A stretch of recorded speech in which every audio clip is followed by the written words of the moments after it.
신이 존재한다는 사실을 어떻게 증명할 수 있나요? 신이 존재한다는 사실을 어떻게 증명할 수 있나요? 여러분, 신에 대한 다양한 가능성, 이론, 주장들이 있습니다. 어떤 것들이 있는지 여러분 알고 계세요? 첫 번째는 무신론이죠. 무신론이 뭐예요? 신은 없다. 이게 무신론입니다.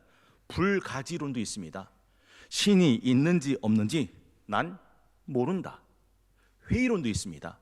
신이 있든 신이 없든 난 개의치 않는다. 유신론이 있습니다. 신은 있다. 그런데 이 유신론 안에도 다양한 신에 대한 이론, 주장, 시나리오들이 있죠. 신은 굉장히 많이 있다. 그리스 로마 신화에 보면 신들이 많이 등장하잖아요. 굉장히 많은 신들이 있다라는 게 다신론이고, 아니 이 세상에 존재하는 모든 것들이 다 신이다. 이게 범신론입니다. 그리고 또 하나가 이신론이라고 하는 게 있는데, 이건 신은 있어. 그런데 신이 이 세상을 창조하고 난 뒤에 마치 태엽을 감아 놓으면 감아 놓은 태엽이 시계를 돌리는 것처럼 신이 세상을 창조하고 난 뒤엔 뒷짐지고 있어서 신은 이 세상에 개입하지 않는다. 이게 이신론입니다. 그 중에 하나가 이제 일신론이죠. 천상, 천하, 유아, 독전. 이 세상에 하나님 외에 다른 신은 없다. 굉장히 많은 신에 대한 생각들, 주장들, 이론들이 있는 것처럼 보이는데 사실 의외로 간단합니다. 실제로는 사느냐 죽느냐 이게 문제이다 라고 하는 말처럼 신은 있든지 없든지 둘 중에 하나다라는 것이죠. 두 번째가, 그러면 그 신에 대한 증명에는 어떤 것들이 있는가? 굉장히 많은 증명법들이 있습니다. 혹시 여러분 3단 논법을 알고 계신지요? 사람은 죽는다. 소크라테스는 사람이다. 고로 소크라테스는 죽는다. 이 말에 대해 이의를 제기할 사람은 아무도 없습니다. 이걸 나에게 적용해 볼까요? 사람은 죽는다. 나는 사람이다. 고로 나는 죽는다. 이 말에 대해서 난 반대입니다 라고 말하는 사람은 없습니다. 에이, 말도 안 되지 라고 말하는 사람이 있다면 우리는 그 사람을 지능이 조금 떨어지는 사람이구나 라고 생각을 하게 된다라는 거죠. 수학에서는 증명이 필요 없는 전제를 부르는 말이 있습니다. 우리 정영 장로님 어디 계세요? 우리 정영 장로님. 정영 장로님. 우리 수학에 저는 수포자잖아요. 저는 학교 다닐 때 수학을 포기한 사람입니다. 근데 우리 정영 장로님은 수학의 선생님이시잖아요. 수학에서 증명이 필요 없는 걸 뭐라고 그러죠? 정의? 수학 선생님인데 수학을 놓으신 지가 좀 됐어요. 공리. 그렇죠. 생각나셨죠? 공리는 증명할 필요가 없는 거예요. 한번 여쭤볼게요. 1 더하기 2는 2 더하기 1과 같아요? 달라요?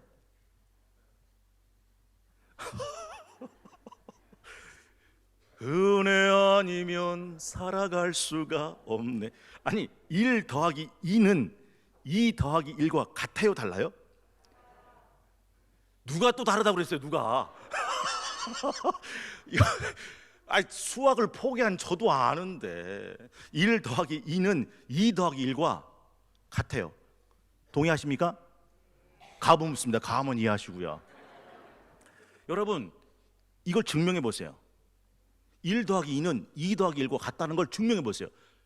증명할 필요가 없어요. 왜냐하면 이건 증명할 문제가 아니라 증명이 필요 없는 전제, 공리가 되기 때문에 그렇다라는 거죠. 과학의 공리 중에 이것이 있습니다. 원인 없는 결과는 없다. 이게 굉장히 멋있는 말 같지만 사실은 아니 땐 굴뚝에 연기 나랴. 굴뚝에 연기나? 그러면 아궁에서 불을 떼고 있구나라는 거죠. 원인 없는 결과가 없다라는 게 과학의 공리입니다. 그러니까 이 세상에 존재하는 모든 것에는 그것을 존재하게 만드는 원인이 있다는 거죠.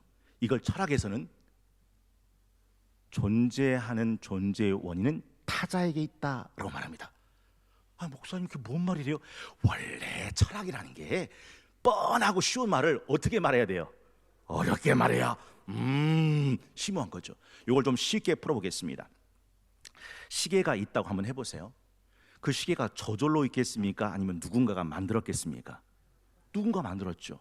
그러니까 시계가 존재할 때 시계를 만든 누군가는 시계를 존재하게 만드는 존재의 원인이 되는 거죠. 그러니까 존재하는 존재의 원인은 자기에게 있지 않고 타자에게 있다라고 말을 합니다. 인간도 역시 마찬가지입니다. 제가 있잖아요. 제가 스스로 저절로 있습니까? 저를 존재하게 한 존재의 원인이 있었습니까? 원인이 있었죠. 저를 존재하게 한 존재의 원인이 누굽니까? 부모님이에요. 저희 아버지, 저희 어머니. 그러면 저희 아버지, 저희 어머니, 부모님은 스스로 존재했습니까? 그분을 존재하게 한 존재의 원인이 있습니까? 있죠. 누굽니까? 할아버지, 할머니. 이걸 계속 거듭해 올라가 마지막에 도달하게 되는 것이 있는데 그걸 궁극적 존재의 원인이라고 부릅니다.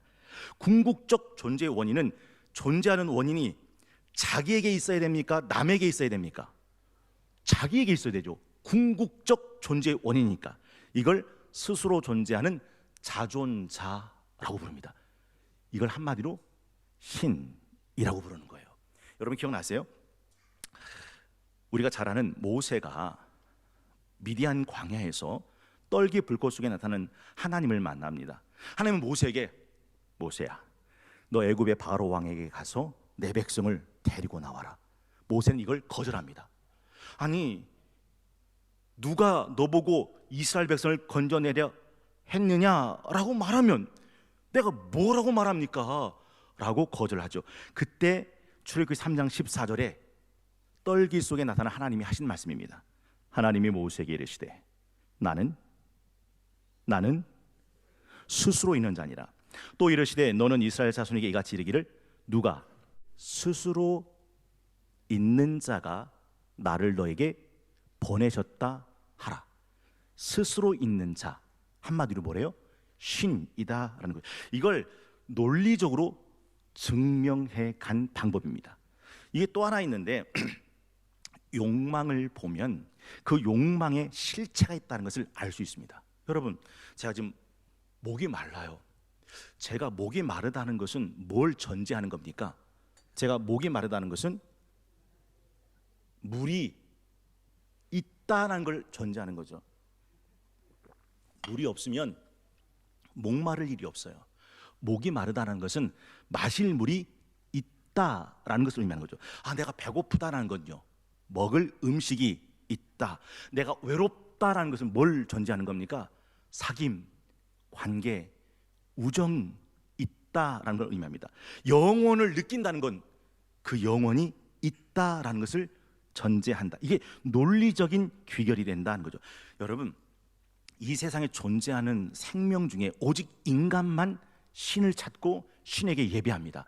신을 찾고 신을 예배한다는 것은 물이 있으니까 목마름을 느끼듯 신이 있으니까 신을 찾고 신을 예배하게 된다라는 거죠. 여러분 생각해 보세요. 원래 동물들은 IQ가 돌고래가 96입니다. 느낌 오시죠? 이 중에는요 96 안 되는 사람이 있을까요 없을까요? 있어요. 안 되시는 분 한번 손들어 보실래요?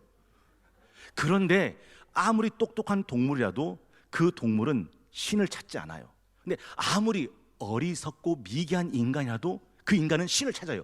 왜 그러냐면 거긴 이유가 있어요.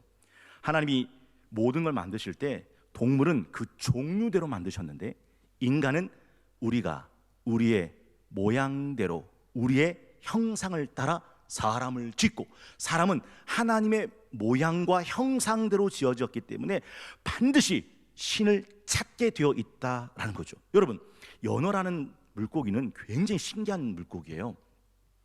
3,000km, 5,000km를 강 상류를 따라 거슬러 올라갑니다. 연어가 갖고 있는 회귀 본능이죠. 왜 연어는 수천 킬로를 강 상류를 따라 올라갈까요? 이유는 하나입니다. 연어니까요. 연어는 거기서 태어나서 연어의 본능 속에 자기가 태어난 상류를 찾게 되어 있습니다. 인간은 하나님의 모양대로 형상을 따라 지어졌기 때문에 아무리 미개한 인간이라도 신을 찾게 되어 있다라는 것이죠. 두 번째는 신에 대한 만물의 증명입니다. 여러분 가끔 수사 드라마 같은 데 보면은 그 과학 수사를 한다고 불 끄고 붓으로 이렇게 만지는 게 하면서 거기서 뭘 찾아요? 지문을 찾아요. 분명 그 현장에 그 사람이 있는 걸 본 사람은 없지만 그 현장에 지문이 있다는 것은 그 현장에 그 사람이 있었다고 하는 것을 전제하는 빼박입니다. 제가 왜 이 말씀드리냐면 이 세상을 창조하신 신, 창조주가 계시다고 하는 것을 보여주는 빼박, 증명이 된다라는 거죠. 오늘 본문에 태초에 하나님이 천지를 창조하시니라. In the beginning, God created the heavens and the earth. 처음에 하나님이 천지를 창조하셨다. 시편 19편 1절에 보면 하늘이 하나님의 영광을 선포하고 궁창이 그 손으로 하신 일을 나타내는도다. 로마서 1장 20절 말씀 한번 스크린 보시고 다 함께 한 목소리 합독하겠습니다. 시작. 창세로부터 그의 보이지 아니하는 것들 곧 그의 영원하신 능력과 신성이 그가 만드신 만물에 분명히 보여 알려졌나니 그러므로 그들이 핑계하지 못할지니라. 여러분 범죄 현장에 자기가 아무리 없었다고 말해도 지문 나오면 빼박이듯이 이 세상 만드신 만물이 그걸 만드신 하나님의 능력과 신성을 분명히 보여 알려주고 있으니 누구도 핑계치 못한다 라는 말씀이죠. 여러분 사실 우주 만물의 기원에 대한 설명에는 창조냐 진화냐라고 하는 것이 있죠. 요즘 학생들은 신앙의 과도기를 지나가고 있습니다. 분명 교회에서는 하나님이 천지를 만드셨다고 가르치는데 막상 학교에 가서는 진화, 과학이라는 이름으로 빅뱅이니 종의 기원이니 이런 것들을 배우면서 신앙의 갈등을 느낍니다. 이건 흡사 깜빡이는 깜빡 왼쪽으로 켜놓고 운전대는 오른쪽으로 돌리는 것과 같아요. 일주일에 한 번씩 오는 교회에서는 하나님이 천지를 만드셨다고 하고 학교에서는 과학이라는 이름을 가지고 진화를 가르치니 아이들이 얼마나 혼돈스럽냐라는 거죠. 여러분 빅뱅 한번 들어보셨을 거예요. 진화 들어보셨을 거예요. 근데 이게 과학이라는 말로 포장되어 있지만 실제로는 매우 비과학적인 어거지입니다. 여러분 보세요. 과학적인 공리 중에 하나가 뭔지 아세요? 생명은 오직 생명에서 나온다라는 거예요. 여러분 생명은 생명에서만 나올 수 있는 겁니다. 유라고 하는 것은 있음에서 있음이 나오는 거죠. 빅뱅이라고 하는 것은 아무것도 없었는데 빵 터져서 없던 것에서 생명이 만들어졌다라고 말하는 것이다 라는 거죠. 여러분 이게 얼마나 얼토당토하는 얘기입니까? 콩 심은 데는 콩 나는 거죠. 팥 심은 데는 팥 나는 거죠. 생명이 있는 곳에서 생명이 나는 건데 아무것도 없는 무에서 생명이 나왔다라고 하는 것은 순전히 어거지죠. 이게 뭐가 도대체 과학적이라는 말입니까? 이건 흡사 이런 거와 똑같은 거예요. 여러분이 이렇게 보다가 한 번도 코끼리를 본 적이 없는 사람이 떨어져 있는 코끼리 털 하나를 주워 들고 와서 이제 코끼리에 대해서 말하는 겁니다. 코끼리의 모습, 코끼리의 모양, 코끼리의 크기, 코끼리의 무게, 코끼리의 색깔. 코끼리를 한 번도 본 적 없는 사람이 뭘 하나 집어들고 코끼리 털 하나 집어들고 여러분 이런 생떼가 어딨냐라는 것이죠. 마치 저는요 하얀 박사 가운 입고 나와가지고서 그 어르신들 앉혀놓고 아무것도 아닌 걸 굉장한 명약인 것처럼 가짜 보약을 파는 야매가 떠오를 뿐입니다. 아무것도 없는 데서 빵 터져서 생명이 나왔다라고 말하는 것이 도대체 뭐가 과학적이라는 말입니까? 여러분 믿음이란 게 뭔지 아세요? 우리가 보지 못한 거. 믿음이란 게 뭔지 아세요? 우리에게 보이지 않는 것을 믿는 거예요. 그러면 그 믿음이 우리가 보지 못한 거, 우리에게 보이지 않는 그걸 우리 눈앞에 보여줍니다. 뭐가요? 우리가 믿는 믿음이.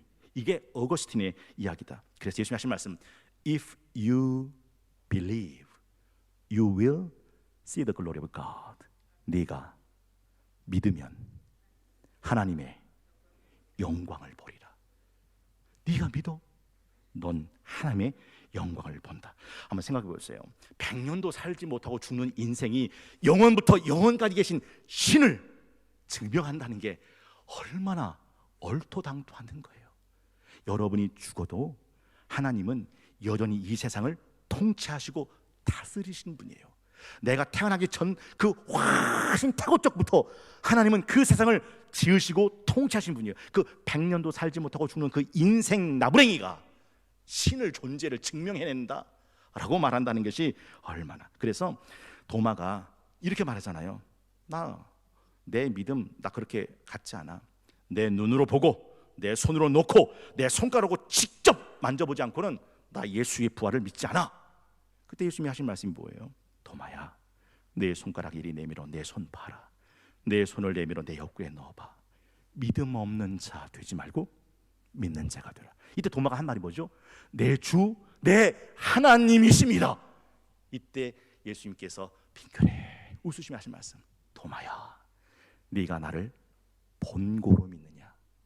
보지 않고 믿는 자가 복되다. 증명해내고 증거를 가지고 와서 믿는 믿음이 아니라 그 보고 만지는 그걸 넘어서 하나님을 믿는 믿음이 얼마나 복된. 여러분, 이어령 교수님 아시죠? 대한민국의 최고의 지성이라 불렸던 초대 문화부 장관을 역임했던 이어령 교수님은 철저한 냉철한 이성주의자, 합리주의자, 무신론자였습니다. 그런데 그분이 어느 무신론자의 기도라는 시를 썼어요. 하나님, 당신의 제단에 꽃 한 송이 바친 적 없으니 절 기억하지 못하실 겁니다. 그러나 하나님, 모든 사람이 잠든 깊은 밤엔 당신의 낮은 숨소리를 듣습니다. 그리고 너무 적적할 때 아주 가끔은 당신 앞에 무릎을 꿇고 기도를 드립니다.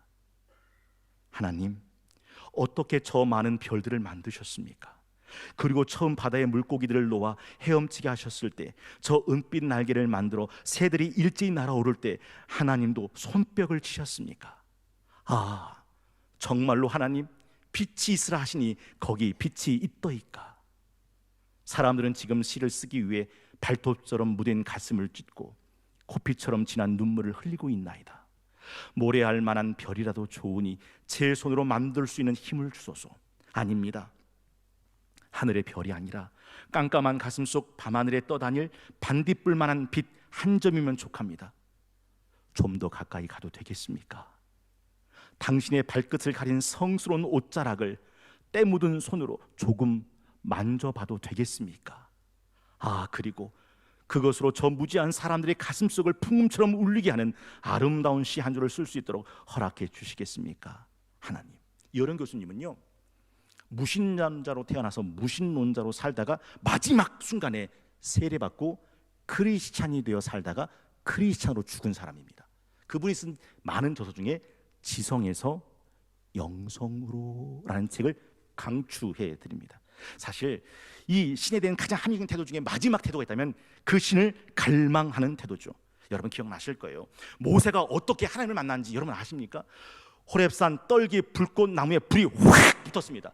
보통 나무는 다 타서 없어져 재가 되는 것이 상식인데 그날따라 떨기 속에 붙은 불꽃은 재가 되지 않고 타버리지 않습니다.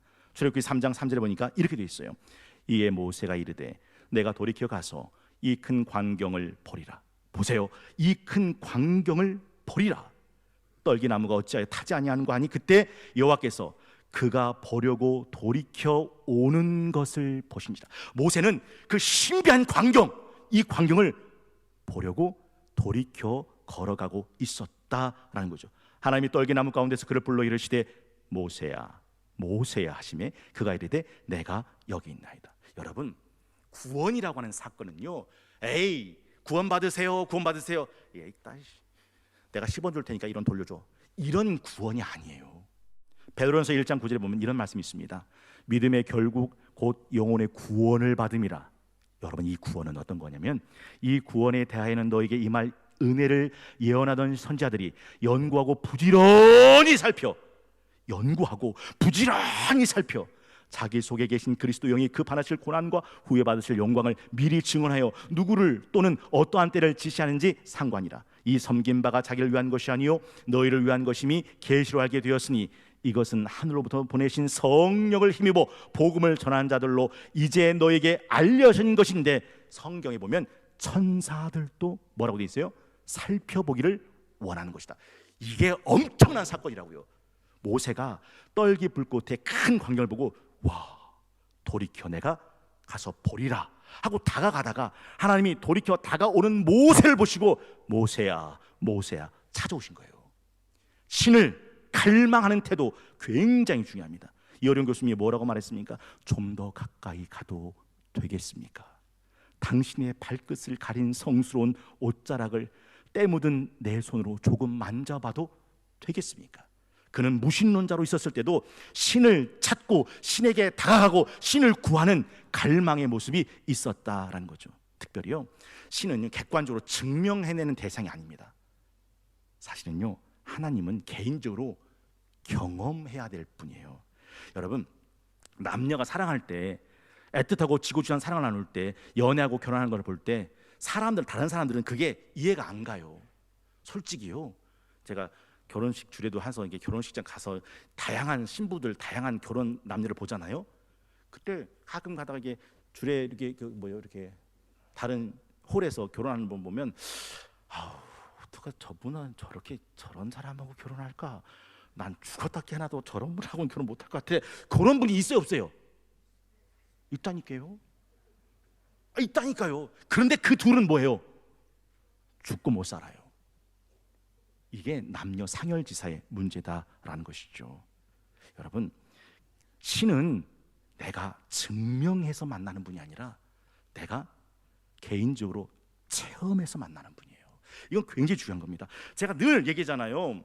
그 대장금의 최고 상궁이 음식을 경연할 때 그 음식에 들어간 것들, 재료들을 맞춰보거라 하고 생각시들한테 얘기할 때 막 재료들 다 얘기하죠. 그리고 마지막에 말한 것이 이게 이제 설탕을 얘기하는데, 그래, 이 음식에서 단맛이 나는 것이 설탕 때문이라고 생각하느냐? 그때 장금이가 뭐라 그래요? 홍시옵니다. 다른 사람은 다 다 설탕이라고 말하는데, 너는 어째서 그것이 설탕이라고 생각했느냐라고 물었을 때 그 어린 생각시 장금이 한 말이 뭡니까? 아니, 홍시 맛이 나서 홍시라고 했는데 왜 홍시라고 생각하느냐고 물으시면 뭐라고 대답합니까? 그때 이 최고 상궁이 한 말이 그랬습니다. 그래, 내가 어리석었구나. 홍시 맛이 나서 홍시라고 얘기했는데 왜 홍시라고 생각했냐고 물은 내가 어리석었구나. 하하하하. 하나님을 만난 사람은 증명 자체가 필요 없어요. 왜요? 난 하나님을 만났기 때문이죠. 신이 존재한다는 사실을 어떻게 증명할 수 있나요? 신에 대한 다양한 견해, 가능성, 주장과 이론들에 대해서 함께 나눴어요. 신에 대한 다양한 증거, 증명들에 대해서도 함께 살펴보았습니다. 그러나 신에 대한 가장 함적인 태도는 뭐니 해도 그 신을 경외하고 신뢰하고 갈망하는 태도다라는 것도 우리가 함께 나눴습니다. 창세기 1장 1절은 우리에게 말씀합니다. 태초에 하나님이 천지를 창조하시니라. 그래서 전도서 12장 1절을 말합니다. 넌 청년의 때 내 창조주를 기억해라. 내 인생 곤고한 날 이르기 전에, 나 아무 낙 없다고 할 해가 가깝기 전에 그렇게 하라라고 말씀하죠. 어떤 분이 그럴 거예요. 목사님 말씀 들어서 감사합니다. 그런데 말입니다, 그래도 나한테는 풀리지 않는, 궁금하고 이해 안 되는 것들이 많습니다. 하나님 계시다면 왜 이 세상이 이 지경입니까? 종교라는 게 기독교도 있고 불교도 있고 다 종교라는 게 다 같은 거 아닙니까? 꼭 굳이 기독교만 믿어야 구원입니까? 교회에 대한 사람들 내가 가만히 봤더니 더 나쁘던데요. 기독교에 대해서 궁금한 것들이 우리 머리털보다 많은 거 사실입니다. 그런데 만약 그런 궁금증이 일어난다면 여러분을 축하드리고 싶은 거예요. 그건 여러분이 영적으로 깨어나고 있는 중이라는 반증이기 때문에 그렇습니다. 그러니 교회에 나오셔서 신앙의 문을 두드려 보십시오. 잠언 8장 17절, 나를 사랑하는 자들이 나의 사랑을 입으며 나를 간절히 찾는 자가 나를 만난다 말씀하셨습니다. 야고보 4장 8절도 말씀합니다. 하나님을 가까이 해라. 그러면 너희를 가까이 하시리라. 이어령 교수님이 이 고백이 생각나더라고요. 좀 더 가까이 가도 되겠습니까? 당신의 발끝 가린 그 성스러운 옷자락을 내 때 묻은 손으로 조금 만져봐도 되겠습니까? 하나님이 뭐라고 말씀하셨을까요? 아이, 그 더러운 손 치워라 하셨을까요? 아니요. 그래, 만져봐. 그래, 넣어봐. 그리고 믿음 없는 자 되지 말고 믿는 자가 되라.